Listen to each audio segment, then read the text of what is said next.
नमस्कार दोस्तों, मेरा नाम हुजुल और आप देख रहे हैं माई पाठशाला।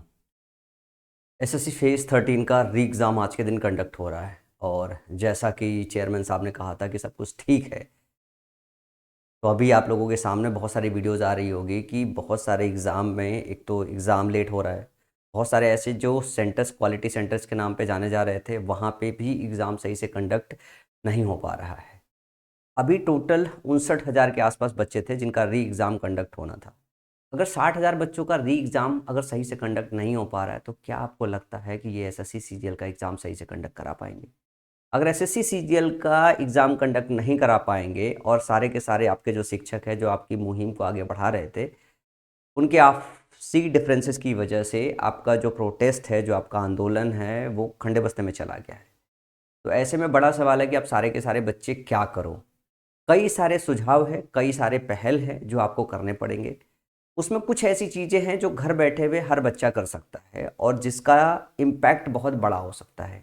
जैसे एक इनिशिएटिव लिया जा रहा है कि हमें सीजीआई को, जो है चीफ जस्टिस ऑफ इंडिया को, पीएमओ को, प्रेसिडेंट को एक लेटर लिखना चाहिए और लेटर लिखने का एक फॉर्मेट इस तरीके से प्रिपेयर करें कि सेम फॉर्मेट में सारे के सारे बच्चे जो है, अगर हम उनको लेटर भेजते हैं, जो कि ये कहा गया है कि येलो लेटर में लिखते हैं, एल्बो इन्वेलप होना चाहिए, लिफाफा जो आपका वो पीला होना चाहिए। इससे अगर एक बल्क में पीला लिफाफा जाएगा तो सीजीआई को, प्रेसिडेंट को, प्रधानमंत्री जी को, जो है पीएमओ ऑफिस को समझ में आएगा, यार कुछ तो गड़बड़ है। मतलब अगर हमारे पास तक इस तरीके का मैसेज पहुंचाया जा रहा है, इसका मतलब कुछ तो गड़बड़ है, मतलब उन्हें कंसिडर करना पड़ेगा। ऐसा नहीं है कि प्रधानमंत्री के ऑफिस तक ये एसएससी के प्रोटेस्ट की खबर नहीं होगी, जो है प्रेसिडेंट तक नहीं होगी, सीजीआई तक नहीं होगी, लेकिन पीएमओ तक तो होगी, क्योंकि दिल्ली में ही हो रहा था और इस तरीके से फूटा पड़ा हुआ है। लगभग हर नुक एंड कॉर्नर जो एग्ज़ाम की तैयारी कर रहे हैं, जो नहीं कर रहे हैं, सबके पास खबर है। ऐसे में सारे के सारे बच्चे परेशान हैं, अलग अलग शिक्षकों से जुड़े हुए बच्चे भी परेशान हैं।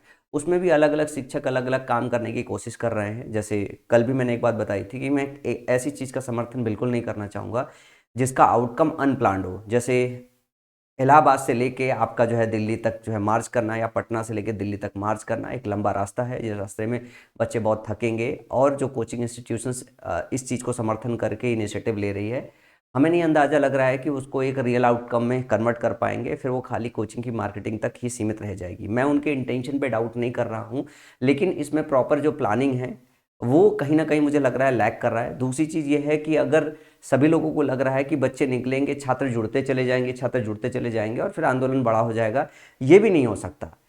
अगर इसका रीज़न जानना चाहोगे तो इसका मोटा रीज़न ये है कि जो अभी दिल्ली में आंदोलन ऑर्गेनाइज किया गया था, जिसके साथ, जिन शिक्षकों के साथ देश के लगभग सारे बच्चे जुड़े हुए हैं, उन शिक्षकों ने उन आंदोलन को बड़ा करने की कोशिश की। रामलीला ग्राउंड में गए और सारे शिक्षकों ने एक सुर में समर्थन किया। मतलब टॉप से लीडरशिप उठी और बाकी सारे के सारे शिक्षक, छोटे बड़े, सब अपने बच्चों के साथ उनके साथ हो लिए।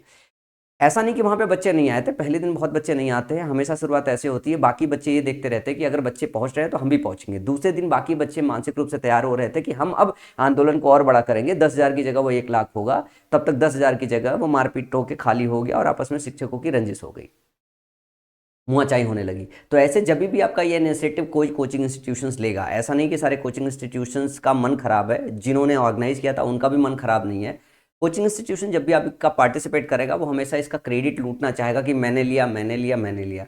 मेरा मानना है क्रेडिट जिन्होंने इनिशिएटिव लिया है, बच्चे उनको क्रेडिट दे ही देंगे। लेकिन अगर ये आंदोलन सही जगह पे पहुंच जाए, मतलब ऐसा हो कि हाँ ये इसका आउटकम निकल जाए, उसके बाद बच्चे खुद ही मान लेंगे हाँ ये वाले सर ने, ये वाली कोचिंग ने बहुत मदद किया है। देखो, कोचिंग का नाम आगे बढ़ जाने से ऐसा नहीं होगा कि कोचिंग के कोर्सेज बच्चे खरीदने लगेंगे। बच्चे तो कोर्स वापस से उन्हीं शिक्षकों का खरीदेंगे ना, जो शिक्षक अच्छा पढ़ा रहे हैं। तो शिक्षकों को अच्छा पढ़ाने का एक तरीका, और शिक्षकों को मार्केटिंग करनी है तो digital marketing, Google add, Facebook ad होता है, जो बच्चों तक आप डायरेक्टली पहुंच सकते हो। ये तरीका उनके लिए सही नहीं है, जो मुझे समझ में आता है ये।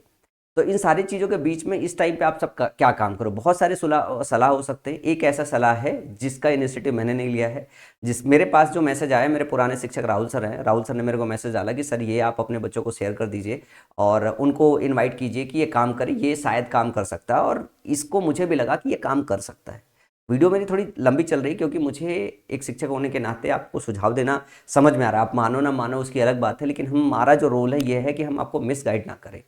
तो जो सबसे पहला काम है वो काम कर सकते हो कि आप सारे के सारे लोग भर भर के जो है, मतलब बहुत सारे बच्चे पूछ भी रहे हैं ना कि ये लेटर लिखने से क्या होगा सर, कुछ हो जाएगा ना। देखो अभी आपको इमीडिएट रिलीफ चाहिए। आपको ये पता है कि सबसे पहला जो रिलीफ है कि एग्जाम पोस्टपोन हो, क्योंकि एग्जाम कंडक्ट कराने की कंडीशन में वेंडर देखो भैया नहीं है, क्योंकि नहीं चल रही है सही से। तो अगर इमीडिएट रिलीफ चाहते हो तो इसका मतलब ये है कि अगर सुप्रीम कोर्ट, हाई कोर्ट या हमारी अदालतें अगर इस पे स्टे लगवाए तो ये हो जाएगा, फिर उसके बाद उसकी इंक्वायरी हो, जांच हो, फिर दोबारा एग्जाम को हम आगे मूव करें। तो इमीडिएट रिलीफ के लिए एक तो ये तरीका था कि आंदोलन इस तरीके से हो जाए कि हम वहाँ पे खड़े हो जाए, ठीक है ना, और मजबूरन उनको पोस्टपोन करना पड़े। दूसरा तरीका है कि अदालत इंटरफेयर कर दे। तो अदालत इंटरफेयर कर दे तो उसमें एक पहल है जो PIL का, जो अभिनव शर्मा सर ने लिया है। दूसरी चीज़ यह है कि बहुत सारे ऐसे शिक्षक हैं जो इसमें, जिनकी छवि बहुत खराब हुई है इंटेंशन ठीक रहने के बावजूद भी। मैं तो साफ साफ बोलता हूँ, आदित्य सर की भी इंटेंशन ठीक थी, अभिनव शर्मा सर की भी इंटेंशन ठीक थी, लेकिन थोड़ा क्रेडिट वॉर के चक्कर में सब अनबन हो गया। चलो हो गया सो हो गया। अब दूसरी चीज़ यह है कि इस टाइम पे घर बैठे जो है, जो बाकी शिक्षक है, उन शिक्षकों को भी मौका मिलता है कि मैं भी कुछ इनिशिएटिव ले लूँ। तो देखो मैं अपने बच्चों से ये कहना चाहता हूँ, जो माई पाठशाला के फॉलोअर्स हैं, जो मेरी बातें सुन रहे हैं, वो मेरे से इस बात के लिए प्रेशर ना डाले कि मैं आपको ऐसी जगह पे जाके दोबारा झोंकूंगा जो चीज़ें सही नहीं होगी। उस बार झोंकने की ज़रूरत थी, मैं वहाँ पूरा दिन भर वीडियो बनाता रहा, आपको आह्वान करता रहा कि दिल्ली आ जाओ, दिल्ली आ जाओ, दिल्ली आ जाओ, वहाँ सही था। लेकिन अभी मैं पद यात्रा पे आपको ये नहीं बोलूँगा कि आप पद यात्रा पे निकलो और समर्थन दो। अगर मुझे लग रहा है कि भाई पद यात्रा किसी ने निकाल दी और वो इतना बड़ा हो रहा है कि अब उसका समर्थन करने लायक है, तो मैं आके समर्थन कर दूंगा, अगर मुझे उसका आउटकम देखने को मिला तो। अब जो इंपॉर्टेंट चीज़ है इस वीडियो में ये है कि दो सुझाव है जो मैं देना चाहूँगा। एक सुझाव है जो इमीडिएट घर बैठे बैठे कर सकते हो, जिसका इम्पैक्ट बड़ा हो सकता है। आप ये सोचो अगर लाखों के फॉर्म में ऐसा हो कि एलो इनवलप पे अगर CGI के पास, प्रेसिडेंट के पास, PMO के ऑफिस के पास जो है अगर लेटर पहुंच जाए तो वो कंसिडर करेंगे, पक्का कंसिडर करेंगे। अब इसका टाइमिंग बहुत सही होना चाहिए कि जब वो पहुंचे तो एक साथ 1-2 दिन के अंदर सारा का सारा पहुंच जाए। तो डिसाइड ये किया गया था कि यार बच्चे 29 से लेके 1-2 दिन के अंदर अगर ये सारे लेटर वो करके भेज दे, 5-10 रुपए का खर्चा आएगा, थोड़ा सा एफर्ट आप सबको कर देना चाहिए। तो आप सब लोगों को, प्रेसिडेंट को, PMO को और CGI को जो है क्या करना चाहिए, एक लेटर लिखना चाहिए। अब लेटर के फॉर्मेट की बात होती है, बच्चा लेटर नहीं बना पाएगा तो लेटर का फॉर्मेट है, ये पूरा फॉर्मेट आप सब बच्चों के लिए तैयार कर दिया गया है और जिस टीम ने वो डिसाइड किया था उन्होंने ही इसको तैयार किया हुआ है। अगर मैं इसको दिखाऊं तो ये पूरा है। मैं इसको क्या काम कर रहा हूं, मैं इसको टेलीग्राम जो है ग्रुप है, उस टेलीग्राम ग्रुप पे डाल देता हूँ। मेरे पास जो अभी टेलीग्राम ग्रुप है वो है हमारे रेलवे का चैनल, हमारे SSC का चैनल, जिस पे रेलवे के चैनल पे 50,000 बच्चे जुड़े हुए हैं। और अगर मैं माई पाठशाला की बात करूँ, SSC की बात करूँ, तो तकरीबन उसमें इस टाइम पे 20,000 के आसपास बच्चे होंगे वो। और दूसरा एक और ग्रुप है जो मैंने इसके पहले वीडियोज़ में सुझाव दिया था कि आपको इस करने के साथ साथ छात्र यूनियन बनाना पड़ेगा, देशव्यापी छात्र संगठन बनाना पड़ेगा। पहले आपको संगठन बनाना पड़ेगा, फिर डिसाइड करना पड़ेगा स्टेप क्या लेना पड़ेगा। तो बहुत सारे बच्चों ने मेरी बात को सुन के एक ग्रुप को ज्वाइन किया हुआ है जिसका अपना नाम है छात्र आंदोलन। ये मैं उसके अंदर ऑलरेडी डाल चुका हूँ, मैं दोबारा उसके अंदर इस को डाल दूंगा। और मैं आप सभी लोगों को इन्वाइट करना चाहूँगा कि सारे के सारे बच्चे, डिस्क्रिप्शन बॉक्स में और कमेंट में मैंने पिन कर दिया है उस छात्र आंदोलन के संगठन का जो है ग्रुप, वो ग्रुप ज्वाइन कर लीजिए। जैसे वो ग्रुप 10,000 के आसपास तक पहुंच जाएगा, आप अपने आप में बहुत पावरफुल हो जाओगे। फिर आपके अंदर से 10-15 बच्चों का क्वालिटी लीडरशिप चुना जा सकता है। फिर उनकी मदद सारे शिक्षक मिलकर करके पूरा देशव्यापी छात्र संगठन बना सकते हैं। और इस छात्र संगठन बनाते वक्त इस बात का ध्यान रखना है कि कोचिंग इंस्टीट्यूशंस दूर रहे। उसमें जैसे मैंने ये इनिशिएटिव लिया है बच्चों के साथ मिलके, तो सवाल ये है कि मैं भी एक कोचिंग इंस्टीट्यूशन ही हूँ, मैं चलाता हूँ। मैंने उनको प्रॉमिस किया हुआ है कि इस ग्रुप के माध्यम से ना माई पाठशाला, ना कोई और, ना कोई और, ना कोई और, कोई शिक्षक भी पार्टिसिपेट नहीं करेगा जिसमें किसी भी तरीके के कोचिंग का प्रचार होगा। इस ग्रुप का कोर पर्पज सिर्फ आपकी आवाज़ उठाना है और दूर तक पहुँचाना है। तो मेरे पास बहुत सारे तरीके हैं उस छात्र संगठन को बड़ा करने का, उस छात्र संगठन को देशव्यापी बनाने का, फिर आपके मुद्दे सही से उठा के और एक इकोसिस्टम बना के जो है फिर जाके आपकी बात मनवाने का। उसमें समय लगेगा, हो सकता है आपका एग्जाम कंडक्ट हो जाए अगर आप सारे लोग पहल करोगे उस संगठन को, उस यूनिटी को जो है बड़ा करने में। अगर जैसे मान लो 1-2 दिन के अंदर वो अभी 2,000 पहुंचा हुआ है एक दिन के अंदर, अगर वो 10,000 2 दिन के अंदर पहुंच जाता है तो फिर उसे 2 लाख और 10 लाख पहुंचने में टाइम नहीं लगेगा, फिर फटाफट हो जाएगा। क्योंकि बच्चे के अंदर जान आ जाती है, जब भीड़ जुड़ती है तो जुड़ती चली जाती है, जुड़ती चली जाती है, जुड़ती चली जाती है।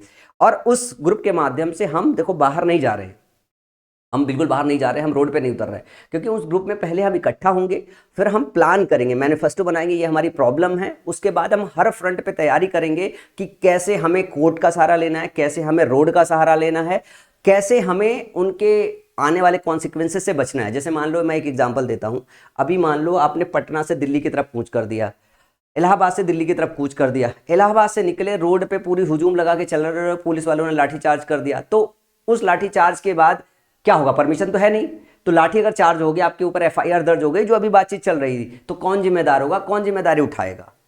क्या आपके पास परमिशन है, क्या आपने ये पैदल मार्च करने का परमिशन लिया है? तो इस तरीके के कॉन्सिक्वेंसेस के लिए कौन जिम्मेदार है? बच्चे तो जोश में आ जाएंगे कि भीड़ चल रही है, हम चढ़ देंगे, फिर लाठी चल जाएगी, उस पर तो कौन जिम्मेदार होगा? भाई सारे शिक्षक इसी बात के लिए तो लड़ रहे हैं ना कि भाई बच्चों के ऊपर जो एफआईआर हुआ, लाठी चल गई, उसका जिम्मेदार कौन है? हमें बच्चों को बीच में नहीं ढकेलना है। तो आपको संगठन बनाना पड़ेगा, और संगठन बनाने के बाद फिर विचार करना पड़ेगा कि किस तरीके से काम करें। इसमें ऐसा नहीं है कि शिक्षकों की आपको जरूरत नहीं है, शिक्षकों को जरूरत है आपके मैसेज पहुंचाने के लिए, लेकिन शिक्षकों से जब आप इंडिपेंडेंट होगे ना, तो आपके मुद्दे सिर्फ रखे जाएंगे। और इसकी पहल मैं चाह रहा था कि कोई बड़ा शिक्षक ले ले, उन लोगों ने लिया नहीं, क्योंकि मुझे ऐसा लगता है जब भी वो पहल लेंगे तो हमेशा वो फोकस उनका कोचिंग और ये सारा होगा, तो मैंने इसकी पहल ले ली है। अब अगला सवाल होता है इस बात की, क्या गारंटी आप नहीं पलटोगे सर? अगर आप मेरा इतिहास उठा के देखोगे यार, तो देखो मेरा वैसे भी शिक्षक की तरह मैं बहुत ज़्यादा अपने आप को आगे नहीं रखता हूँ, मेरा तो काम हमेशा पीछे रहने का है, तो इसमें भी काम हमारा पीछे रहने का है। मैंने पहले ही बोल दिया है कि जब इस ग्रुप को 10,000 तक बना दूंगा, 10-15 बच्चों की लीडरशिप ग्रुप ले लूंगा, तो मैं वहाँ से साइड एकदम किनारे हो जाऊँगा। तो आपके संगठन बनाने तक मैं आपकी मदद करूँगा। मैंने इसमें सारे शिक्षकों से बात भी की है, और वो मदद के लिए रेडी भी हैं, वो कोई सामने नहीं आएंगे, पर आपका ग्रुप और संगठन और बड़ा करने में मदद कर देंगे। उन्होंने मेरे को बोला कि अगर आप 10,000 तक का ग्रुप बना दोगे और 10,000 बच्चे संगठित हो जाएंगे, उनका लीडर चुन लिया जाएगा, तो हम सारे के सारे उनको प्रमोट कर देंगे, और उनका ग्रुप 10,000 से फिर वो 10 लाख तक पहुंचा देंगे, वो अपनी लड़ाई लड़ देंगे जो है, और हम पीछे से उनको समर्थन दे देंगे। तो यही काम करना है। तो पहला जो काम है वो ये काम है, ये लेटर सारे के सारे लोग आप भेजो। दूसरा काम है, नीचे टेलीग्राम ग्रुप का जो लिंक है, जो छात्र आंदोलन का ग्रुप है, उस ग्रुप को ज्वाइन कर लो। उस ग्रुप को ज्वाइन करके आप उस ग्रुप को खाली बड़ा करो, अभी सुझाव मत दो, क्योंकि रोड पर उतरने से पहले होगा क्या, पहले डिस्कशन होगा, प्रॉब्लम्स का डिस्कशन होगा, डिस्कशन के बाद किस तरीके से लड़े वो सबके साथ कॉमन साझा होगा, उसका एक स्ट्रेटजी बिल्ड होगा, देन उसके बाद रोड पे उतरने का काम होगा। अभी जो एग्जाम कैंसिलेशन का काम किया जा सकता है वो ये लेटर के माध्यम से किया जा सकता है। ये पूरा का पूरा लेटर है, ये वेल ड्राफ्टेड लेटर है, ठीक है ना। ये लेटर्स मैंने ऑलरेडी ग्रुप में डाल दिया है, और ये लेटर जो है वर्ड डॉक्यूमेंट में है। अगर इसमें कुछ भी आपको चेंजेस करना है तो ऐसा नहीं आप इसमें चेंजेस नहीं कर सकते, आप इसमें चेंजेस कर सकते हो। कुछ और शिक्षकों ने इस पर वीडियो बनाई है, वो अगर इससे फॉर्मेट थोड़ा बहुत भी अलग है तो लगभग एक ही जगह से इनिशिएटिव हुआ है, तो ये पूरा का पूरा जो फॉर्मेट है थोड़ा बहुत अगर चेंज भी हो जाएगा तो कोई फर्क नहीं पड़ेगा। लेकिन मुद्दा एसएससी का है, मुद्दा जो है वेंडर चेंज का है, मुद्दा अपने अलग अलग इसमें डाल के। दूसरी चीज़ है कि एक चीज़ ध्यान रखना कि आपको येलो इनवलप में भेजना है, ताकि जब वो बमबारी हो येलो इनवलप की ना, तो उनका ध्यान जाए। एक दो लेटर से काम नहीं बनेगा, आपको लाखों के फॉर्म में ये भेजना पड़ेगा। तो सारे के सारे बच्चे ये भेजो, और हो सके तो ग्रुप जो है छात्र आंदोलन का ज्वाइन कर लो। आप अपना एक संगठन बनाओ, एक पावरफुल संगठन बनाओ। मैं बहुत सारे ऐसे बच्चों को जान रहा हूँ जो बच्चे कब से आरटीआई फाइल करते हैं, आपके लिए लड़ाई लड़ते रहते हैं। वो सारे ऐसे बच्चे हैं जो उस ग्रुप का लीडर बन के आपकी लड़ाई को एक नया आयाम दे सकते हैं। इसमें समय लगेगा, एक दो दिन का काम नहीं। और ऐसा ही नहीं है कि अभी एग्जाम में धांधली हो रही है, प्री में धांधली होगी, फिर मेंस में धांधली होगी, फिर उसके बाद धांधली होगी, ज्वाइनिंग पे धांधली होगी। तो ये ग्रुप एक बार एक संगठन आपका बन जाएगा तो आपके मुद्दे हमेशा उठा पाएगा। और इस संगठन को बनाते वक्त ध्यान रखिए, आप सिर्फ एसएससी के बच्चों के साथ स्पेसिफिक मत रखिए, आप इनको रेलवे वाले बच्चों को भी जोड़िए, यूपीआई एसआई बच्चों को जोड़िए, बाकी स्टेट के सारे बच्चों को जोड़िए, ताकि ये छात्र यूनियन बने। और जब छात्र यूनियन बनेगा तब आपके अंदर शक्ति होगी, तब आप जाके आके काम कर पाओगे। ये थोड़ा सा आपको लग रहा होगा असंभव है, एक बार जो है 10,000 15,000 बच्चों तक पहुंचने में मुश्किलात होगा। एक बार 10,000 15,000 बच्चे आपने खुद की संगठित कर दी तो सारे शिक्षकों को मजबूरी में आपको सपोर्ट करना पड़ेगा। और एक बार सारे शिक्षकों ने आपको सपोर्ट करना चालू किया तो वो देशव्यापी संगठन बन जाएगा। और एक बार देशव्यापी संगठन बन गया ना, तो आप किसी से कुछ भी मनवा सकते हो। अभी क्या है कि आप एक सिंगल चैन में नहीं हो। एक टीचर कोई मैसेज कन्वे करेगा, दूसरा कहेगा मैं दूसरा करूंगा, तीसरा कहेगा तीसरा करेगा, चौथा कहेगा चौथा कहेगा। जैसे मान लो ये सीजीआई वाला लेटर है, अब मैं ये बोलूंगा मैं भाई ये नहीं करूंगा, मैं दूसरा काम करूंगा, तो वो जो इनिशिएटिव है वो मुहिम है वो खराब हो जाएगी। किसी ने भी इसका इनिशिएटिव लिया, जो मुझे जानकारी मिली राहुल सर ने किया। राहुल सर का वैसे बहुत बड़ा नाम नहीं है, लेकिन ये इनिशिएटिव सही था, तो सारे शिक्षक उसकी पहल कर रहे हैं। तो सारे शिक्षक पहल करेंगे तभी तो हो पाएगा, लेकिन काम सही होना चाहिए। इस वजह से छात्र संगठन बनाना आपका बहुत जरूरी है। और रही फेज 13 के री एग्जाम की बात, देखो बहुत कबाड़ा और बहुत कचड़ा हो रहा है। 2-4 वीडियो है, मैं शॉर्ट्स के फॉर्म में जो सेंटर से आ रहे हैं मैं अपलोड किए दे रहा हूँ, उसको देखते रहो। देखने के बाद अगर खून ना खोले, ठीक है, तो घर पे बैठे रहो। खून खोले तो ग्रुप को ज्वाइन करो, लेटर को लिखो और भेजो सारे के सारे बच्चे। तो इस वीडियो में इतना ही। मैं थोड़ा कोशिश करता हूँ, क्योंकि चांसेस ये है एग्जाम आपका कंडक्ट हो जाएगा, तो जितनी क्लासेस हमारे शिक्षक और हम मिलकर डिलीवर कर देते हैं, तो आपकी लड़ाई के साथ साथ हम अपनी क्लासेस भी जारी रखते हैं। तो इस वीडियो में इतना ही।